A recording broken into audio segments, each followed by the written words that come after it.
Hi, guys. Welcome back to Daisy Diaries. I am so excited to be on a solo episode.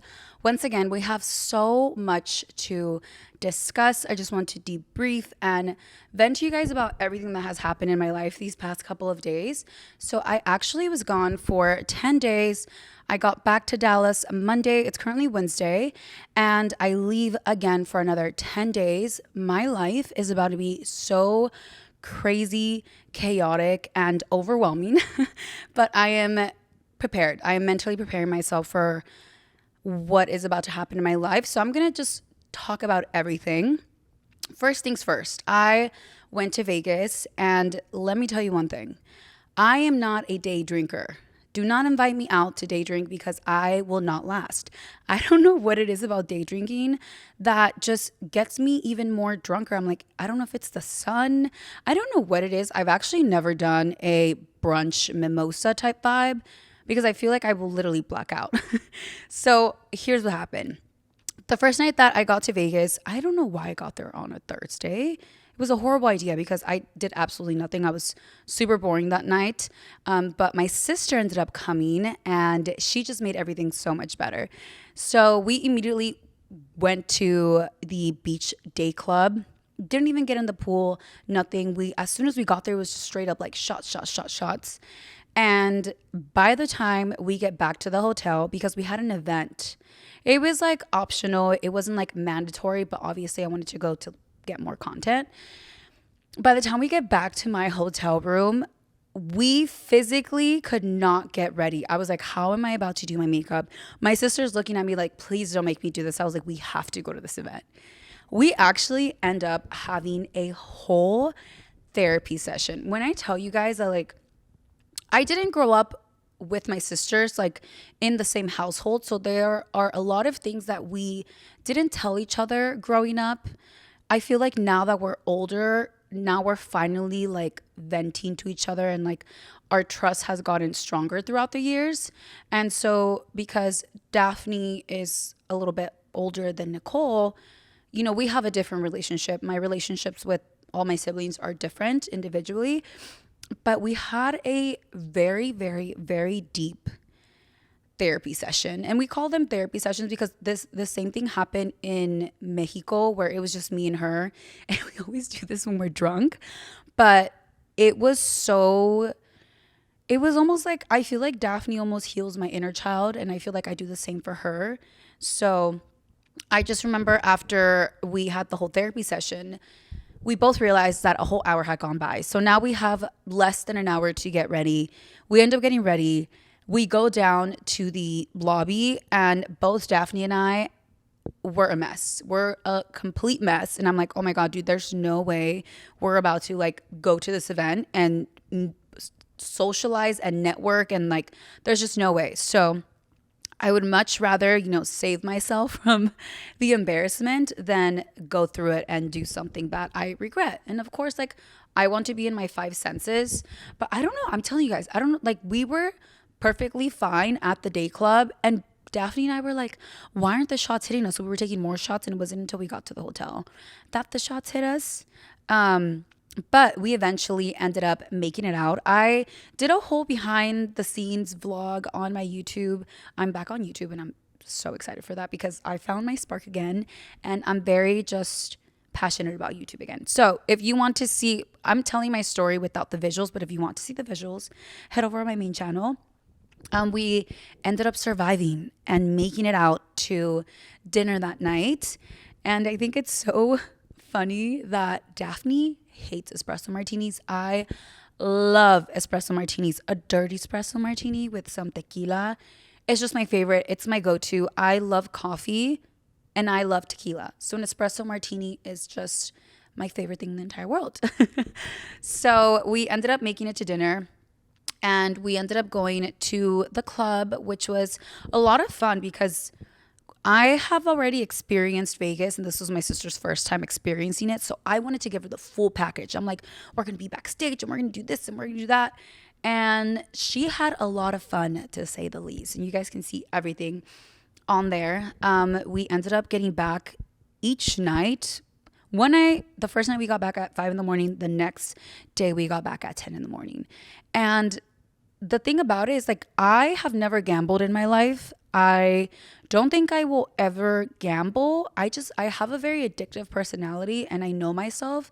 And I feel like if I learn how to gamble and I get good at it, I'm just going to want to do it. And I'd rather not open that door, you know? But usually what we did was like the next day we went shopping. We went to the Palazzo. I just think it's so cute because I like to admire Daphne when she's like taking pictures and everything because it's like her first time experiencing it. She's so adorable. But I actually surprised her with a show. I had never been to this show. We went to Rouge in Vegas and it was such a fun show. One, it is topless and it is meant to like, you know, kind of bring out like the sexual side of you, I guess you could say. So it's like a whole performance and there's multiple different performances. And some of them involve kissing, touching, but there's a lot of them that involve a lot of athletic skills. Okay, I was honestly so shook at one of the performances, which I'm gonna give you guys a little spoiler. There's a part in the show where it's like these bodybuilders, these three bodybuilders, and they were holding each other up in like one line with one hand, just using their strength, and it was insane. And they were so hot. Let me just say that. So it like made it more appealing. But that show was so much fun. I do want to say one thing though. I am a very thoughtful, very mindful person. So because I know that my sister is reserved, I knew that taking her to a show that was, you know, very raunchy, I guess you could say, I knew that it was going to make her uncomfortable to begin with. So when I was choosing the seats, I was going to choose the seats at the very front, but then I'm like, no, I know that, you know, she doesn't like people touching her or getting too close to her. My sister loves her personal space. So I was like, let me get the table behind and I'll make sure she sits behind me. That way, if like somebody tries to come up to her, I'm like, oh no, you know, she's not comfortable with that.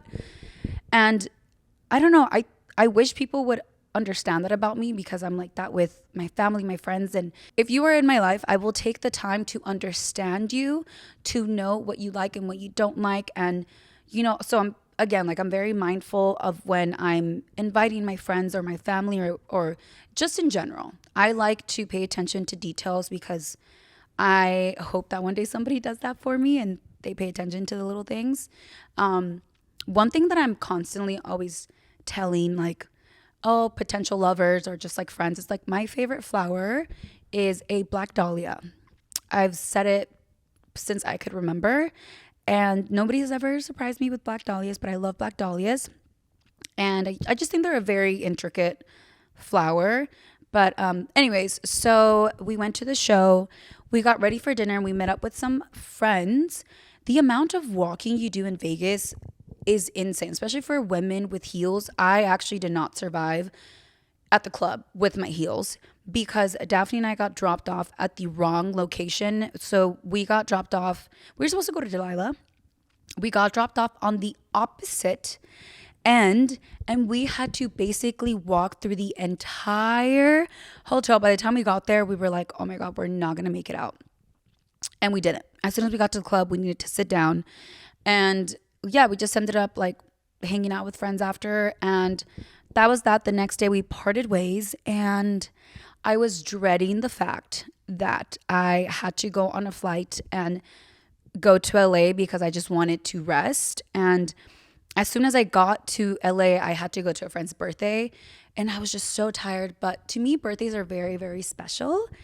And I know that me going to her birthday is you know, something that she's always going to remember. And so I didn't want to be like, hey, I'm too hungover to go to your birthday. It's just like, let me put my shit aside. Let me just not drink. I had a tea. I was very demure. And yeah, I ended up leaving early. She understood that. But basically, before I forget to mention this. So I feel like I've talked about this multiple times, but I just closed my scholarship. So I was in the process of choosing the finalists while I was in Vegas. So that day that I didn't go out, I stayed in and I did that. And you guys, I ended up crying in Vegas But there's a reason why I cried. I was actually reading the essay submissions for my scholarship, and I was reading their biographies, and I really took my time to get to know and understand each of the finalists that I chose. So I want to share with you guys what exactly made me cry, because I think it is so beautiful. So one of the contestants, her bio says, monarch butterflies, beautiful creatures known for their intricate wings and their migration of over 3,000 miles. Like the monarch butterfly, I too migrated. She then writes a little bit more, but towards the end, she says, I hope that one day we can recognize the beauty of monarch butterflies and their migration of thousands of miles, as just like them, many of us migrated too. I dream of the day I can finally spread my wings and fly as freely as they do. Until then, here's to dreaming. That literally had me in tears, because like I'm a part of a community that it's like we're limited, and we have never let that stop us from dreaming. And I am living proof that, although, my status is not fixed, I never let that limit me from pursuing my dreams. And so being able to do this for someone has been very beautiful. And while I was in Vegas, it actually reminded me, because I'm like, wait, when was the first time that I realized that I was an immigrant? And I remember the exact moment, and I want to share it with you guys. So I used to go to Irma Lerma Rangel Young Women's Leadership School, which is a private school here in Dallas, Texas, and it's very, very advanced. So I got scouted out when I was in elementary school. They sent a letter to my mom and, basically saying that they wanted me. I was very advanced in school since I was in elementary school. And so both my friend and I got that letter, and we were like, oh my God, like, let's go. We're going to wear these skirts, and that school has money. When I tell you, it's an all girls school, by the way. They have money. Okay. So we were best friends. So we imagined this, whole journey together. It's from middle school to high school. And so you have to take a test that is a year above you. So that I entered in 6th grade. So I was in 5th grade taking a test for 6th grade. I just confused myself. I don't know why. And so there's a bunch of different portions of the test, like essay, writing, math, science. I don't really remember how much it was, but we both took the test, and only I passed. And I was so freaking upset, because now I was like, oh my God, I'm having to go to a new school. I'm going to be the new girl. No one's going to know me. I was pissed. I was so livid that my friend didn't make it. And I told my mom, I was like, I don't want to do it anymore. I don't want to go there. I want to go to a regular school. And she was like, no, this is an amazing opportunity. Like, you're going to do it. So long story short, if you know anyone that went to that school, that goes to that school is so freaking hard. Every single class assigns you a book. I had so much homework over the summertime. I didn't have time to do any sports because of how much homework. But because we were such a prestigious all girls school, we had a lot of investors. So our school trips were extravagant. Okay. My school trip for, I don't remember if it was 6th grade year or 7th grade year. Oh, it was 7th grade year, because it was 7th grade year. Our end of the school trip was to Paris. Everything was paid for. I think we only had to pay for like a couple things here and there, but we fully had laptops. We fully had like everything you could imagine, all the activities. And so this Paris trip was going to be super big. And, we were all talking about it. I remember being so excited. We had to fill out this form for the trip. And I remember being in my chemistry class with Miss Ferguson. I still remember her name. She was honestly one of my favorite teachers. Class ended, and she was like, hey, Daisy, can I talk to you after class? And I was like, yeah, sure. I was so naive and so clueless. I was like, yeah, like, what's up? I'm over here thinking like she's going to give me an award for like being the best student ever. No, but she was just like, she was very gentle with me, which I remember. She was like, where were you born? And I was like, I was born in Mexico. She was like, she stayed quiet. She was like, and then I remember she put her hand on my shoulder. She's like, I'm so sorry you can't go to Paris because you're an immigrant. And I was like, what do you mean? I didn't understand it. You know, my parents never sat me down, well, my mom, because I was raised by my mom. They never sat me down and told me what it meant to be an immigrant, you know? So I just remember I started bawling my eyes out, and she was very comforting. She hugged me. Oh, my voice just cracked. I'm getting a little bit emotional.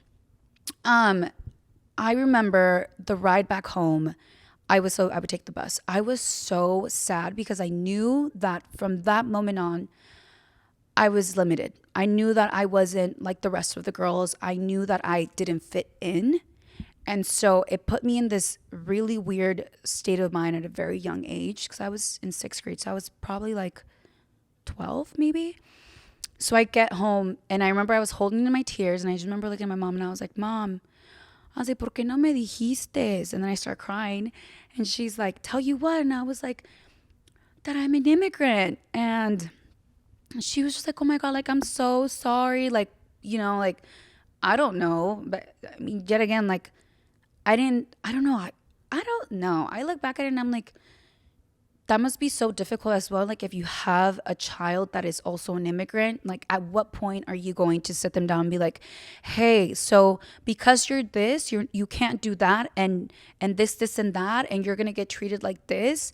Because after that point, I remember one of my close friends, and I remember this so vividly. We were in our lockers and we had our lockers next to each other. She started talking about Paris, and I like didn't know how to tell her. But because I trusted her, I was like, she's like, oh, like, did you some? And I was like, oh no, I was like, I'm not going. And she's like, why? And I was like, because I'm Mexican. And I remember her being like, ew. And I was like, what the fuck? Like, that shit hit me like a rock. That hit me more than the teacher telling me that I couldn't go to Paris. So I remember after that, like, it almost like something in me like snapped, and it was like, oh, you're going to get treated differently because you're an immigrant. So don't tell anyone that you're an immigrant. Don't open up to anyone about that. You know, I kind of just like tucked it behind my mind, and I just never brought it up until I moved to LA, because in LA I really got to like be myself and express myself, and that's whenever I got to share with the world my story. And so yeah, ever since I shared my story with the world, I'm like, I don't give a fuck. I am who I am. These are my roots. I'm proud to be Mexicana. And so yeah, that happened. So when I got to, you know, read these beautiful essays, I was like, oh my God, like, I am part of a community that, you know, it's so small, but that's my community. You get me? And it's just like, I don't know. That's why I wanted to do my foundations, because it's like, I want to help you guys, you know? Anyway, so sorry. I just felt like sharing that with you guys. After Vegas, I get to LA. I see my friend, etc. And I usually go to LA for work and meetings and events and to film my podcast with my guests there. And this time I actually went for a very, very important thing, which was to go venue shopping, because my launch party is coming up. I don't think you guys understand how thrilled, excited, and giddy I am about this launch. So obviously the party is just like one little thing of it, but I'm talking about everything in general. The blood, sweat, and tears I have put into this brand that I'm coming out with this product. I really just wanted to come out with something that I know a lot of you guys are going to love and use every single day. And so I actually, whenever I was in LA, I took the sample of my product with me, and I got my friends' reactions, and I've been recording them because I want to make like a little compilation of all of my loved ones' reactions. So yeah, this has been in the works for over a year. And so now that the hard stuff is kind of out of the way, you know, like the marketing, the logo, the this, the that, I'm like, now I get to plan the launch party. And so I went to a couple different venues, and I was like, okay, my launch party is September 19th. My birthday is September 24th. I don't want to have two different events. So I'm like, let me just combine the two and, you know, make it like my launch party, and then at midnight it's my birthday party. So it's going to be so much fun. My family's flying out. I have a bunch of my friends going. So I'm very, very, very excited for that. And obviously I'm going to share everything with you guys. And so The venue that I chose, though, it's honestly so freaking cool. I'm gonna kind of describe it so you kind of get an idea in your head. So it's in downtown. So I at first was like very hesitant because downtown is not the safest, but that place that we chose is very safe and we have security. And so you basically go down these flight of stairs and then you see this huge long hallway and then you turn and it's a huge other hallway and then a whole other hallway and then you finally meet up with like this door that's red and you're like, "Oh my God, like what the heck?" You open the door and it's like boom. You get to see the huge bar, the seating, and then I'm like, well, at first I was like, that's it. They're like, no, then you open this secret door, and then that's where you see the dance floor, the disco, like a whole other bar. There's the whole walls are mirror. I was like, oh my God, this is perfect, you know? And I love that it's kind of separated the dance floor from the lounge and it's not just all one. You get to really, step out of the chaos if you want to and then step back in. And the way that we're going to decorate it is I have such an eye for detail. So I was there with the event planner. Gabby was there helping me out. And we're like, I was like, I see this and I see that and I see that. And I'm just such a creative person when it comes to my content, to my house, to just everything in my life. And I don't know, I love to make everything aesthetically pleasing. So I'm very, very, very excited for the launch party. I keep saying I'm so excited, but I really am. Life is honestly really good, you guys. And so I am just very eager to wake up every single day. And I'm very thankful for that because I used to not want to wake up. And well, that was a little bit deep. But that's just something that happened in LA. I also got to film obviously for my podcast, but I forgot to pre-film. Now that I'm leaving to New York for 10 days, you guys are coming with me. I'm taking you guys with me to New York, taking all of my equipment. I am fully dedicated to this podcast and uploading every single Thursday. And so I'm actually excited to film in New York because by the time I film, I would have already gone through the entire week of all of the shows. So again, did I mention already that I was going? Okay, so I'm going to New York for Fashion Week. And but I'm going, plans changed. I was supposed to go from the 5th to the 11th, but now I'm going from the 2nd to the 5th because I got invited to the US Open and I love tennis. If you didn't know, I actually used to be in the tennis team. I was in the best, but I was very passionate about the sport and I loved it. So I'm very excited to see that. I'm also going to go with my brother and my mom. It's almost like my brother's birthday trip and then obviously like me and my mom and I, my bad, are going to be there. So it's gonna be a fun family trip. Wait, my brother's here with me. Brother, do you remember that one time when we went to New York and mom and I got into it so bad? Yeah. You do, huh? I wasn't in the room though, but when I got back, it was hella awkward. No, that was bad. When I tell you guys, my mom and I used to argue like we were a married couple. It was so toxic. But now everything's cool. My mom and I don't really argue anymore. Like barely one time. But I swear to God, you guys, there was this one time because it's one thing to tell my brother like, oh my God, mom and I got into it, blah, blah. And then it's one thing for him to see it. Literally, my brother and I had drove up to the house because we were going to go to dinner. I didn't even fully get off the car. And she goes, quítate esos pinche lentes, blah, blah, blah. And I was like, and my brother was like, he started laughing and I started laughing. So I'm like, dude, I can't even get off the car without her coming at me. And it was just funny. But yeah, so here's the thing. I went to New York Fashion Week, like officially, like a legit New York Fashion Week for my first time earlier this year. And I was not prepared at all. And so this time I'm having a completely different approach because I prioritize taking care of my physical appearance. So I was like, oh, I need to get my nails done, my hair done, my toes, my this, my that, my eyelashes. And I came back so mentally exhausted. Like I really needed a full week to just recover because I lost a lot of sleep. Number one, I think I'm that type of person where it's like I need at least 5 hours of sleep for me to function. I know that some people can function really good with like 3-4 hours of sleep. I can't do that. At least 5 to 6. And so that trip really did drain me. 1, 2, my mental health was just all over the place because when I'm in work mode, and I'm so glad that Jackie, my best friend since middle school, she went with me and she was able to see what I'm like when I'm on work mode. And she kind of talked about this on one of the episodes. She's coming with me again. When I'm on work mode, all I am prioritizing is work and I am not thinking about anything else. I'm like, go, go, go, go, go, work, work, work, work, work, network, network, network. And so because I was doing that, like I didn't take any breaks at all. And Jackie was even talking to me. She's like, I don't know how you do it. And also it's because I just wasn't prioritizing my mental health. So because I was gone for that amount of time in Vegas and LA and I was drinking, doing this and that, ever since I got back, the first thing I did was prioritize my sleep.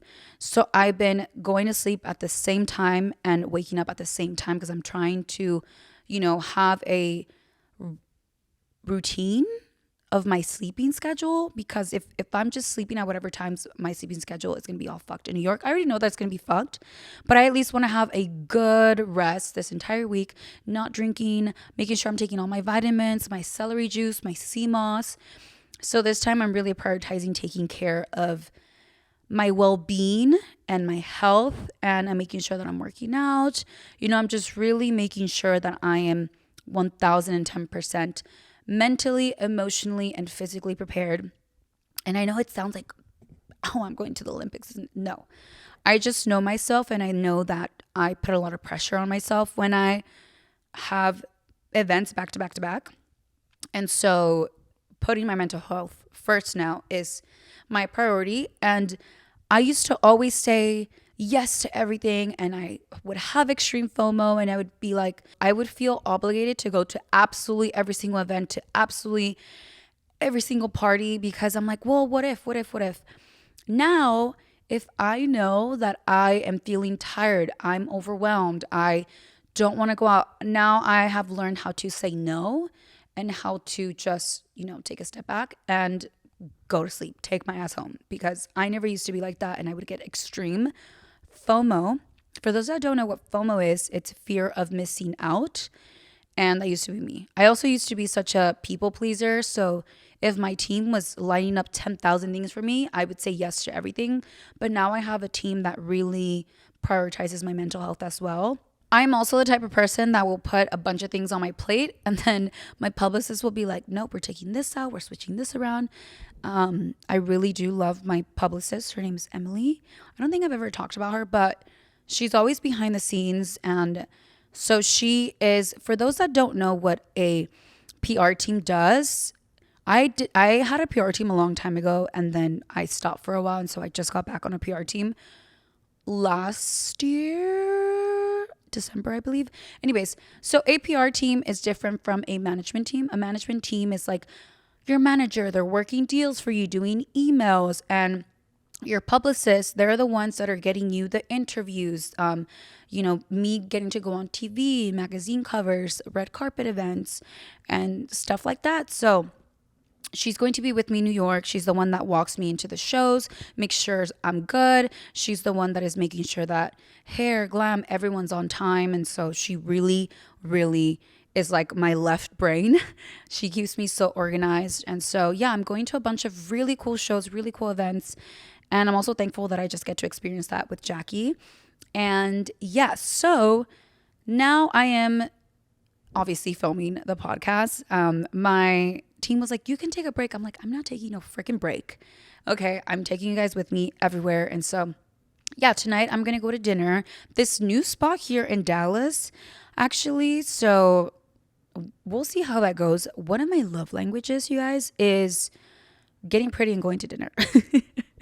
And I will literally tell my friends and my family, be like, it's on me, like, just come with me. And, that's my way of like making sure that they go with me to dinner. Oh my gosh, I almost forgot about this one thing that I wanted to end today's episode with. For my audio listeners, you can't see, but I cut my hair even shorter. I like fully have a bob. It's like right above my shoulders, like barely hitting my neckline. I want it to look very sleek and chic and just not have to worry about my hair, and also save some money because I'm trying to spend all my money on my launch party. But I almost forgot to tell you guys. So while I was in LA, I actually made amends with a lot of people that I had cut out of my life. So recently, I sought out professional help because I was feeling just a little bit stuck. I wasn't sad or anything. I was just feeling a little bit stuck. I needed some guidance. And I knew that I needed professional guidance. And so, one major thing that I really needed to work on that was brought to my attention is forgiveness.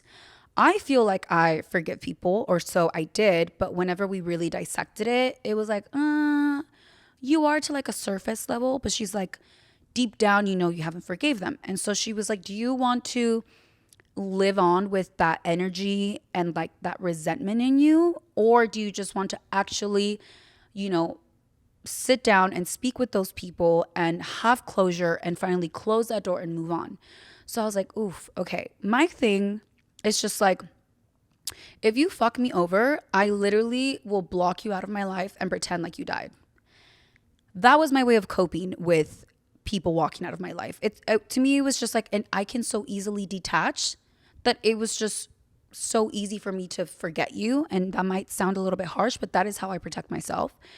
And so now, because I learned that that's not a healthy coping mechanism, I have become more optimistic about just life, because it's like, Daisy, you're also not perfect. You have also fucked over people without realizing it, or you probably left a bad impression on somebody. And so I had to take a step back and realize that, like, you know what, like, I'm not perfect, they're not perfect. So like, I think maybe it was like my ego speaking a little bit, where I was like, I didn't want to put my ego aside, my pride aside, and like be the first person to reach out to them, because in my eyes it was like, well, they fucked me over. And to be fair, it was like the ball was in my court. So I was just like, why do I have to be the bigger person? Why do I have to reach out first?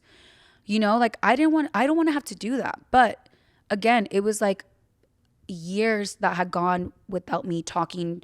I made amends with a couple of people while I was in LA, 3 to be specific, but there was just one person who I had a very deep connection with that I just completely cut them out. And so for me, it was just kind of like, I didn't fuck up, so why do I have to reach out? But it got to a point where I'm like, I can't really move on unless I close that door. So I had to put my pride aside, reach out to that person, and just be like, hey, like, I'm thinking about you, hope you're good, can we kind of talk? We ended up, talking, and we were on the same page, and I was actually able to just fully close that door. And I feel so much better. I cannot explain to you guys how it almost felt like this weight lifted off my shoulders. And it's so crazy because I went to LA with the intention of forgiving those who had hurt me. And so it was just like everything lined up so perfectly. I ended up making amends with that person. Then I saw this person next, and I saw this person next. And so, yeah, I feel so much better. And it wasn't even anything crazy. It was just kind of like a me thing. I'm just very like selective now, and I'm so protective over my energy that if I feel like some slight disrespect, I will easily walk away. And these were all like friendships. They were not like love interests, I guess you could say. So yeah, that was very empowering for me. And it was that whole trip honestly was very healing for me. If you are somebody that, has a lot of resentment or holds grudges or any of that, it's really bad to hold on to that energy. If you're holding on to that stale energy, you can't attract new energy and new things if you're holding on to the past.